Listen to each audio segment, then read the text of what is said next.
Finally, I get into another Broadway show.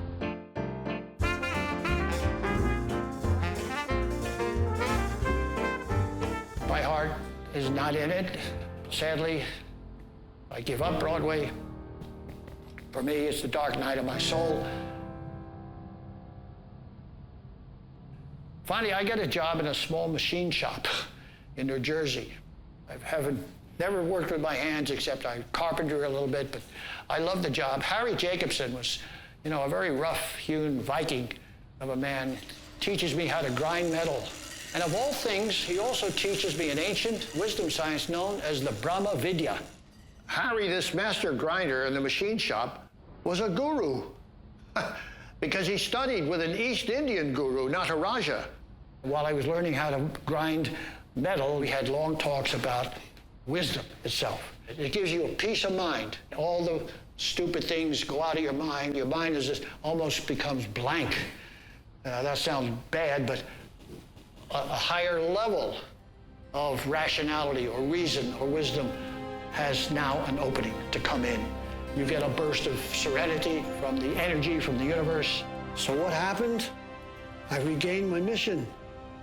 I regained my mission to take up Eleanor Roosevelt's seemingly preposterous suggestion that I start a government. Wow, but how? Well, I went to see a top constitutional lawyer. This is interesting.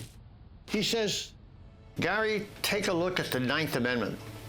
All rights not specifically enumerated are reserved to the people. Did you know that? Here's a quote from that historic Declaration of Independence. Whenever any form of government becomes destructive of these ends, it is the right of the people to alter or to abolish it and to institute new government. Sounds astounding. To institute new government. The people institute new government. But do you want to know a great thing about all this?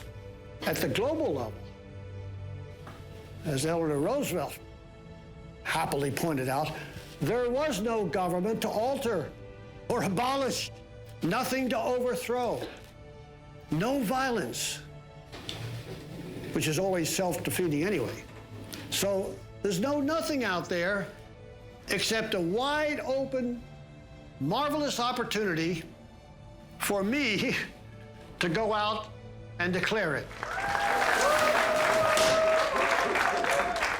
So, I went up to Maine, near where I was born, and told my dad my plan. He said, people don't go around declaring governments, he said. Craziest nonsense I ever heard of. And in Maine, too. Why, they'll laugh you off the platform, that is, if anybody shows up. Well, people did show up. Not many, less than 100. A far cry from the thousands at, in Paris, but it didn't matter. Why? Because my audience wasn't local. It was global. It was you and your grandchildren. So, on September 4th, 1953, I declare at the City Hall of Ellsworth, Maine, a government of, by, and for the people of the world.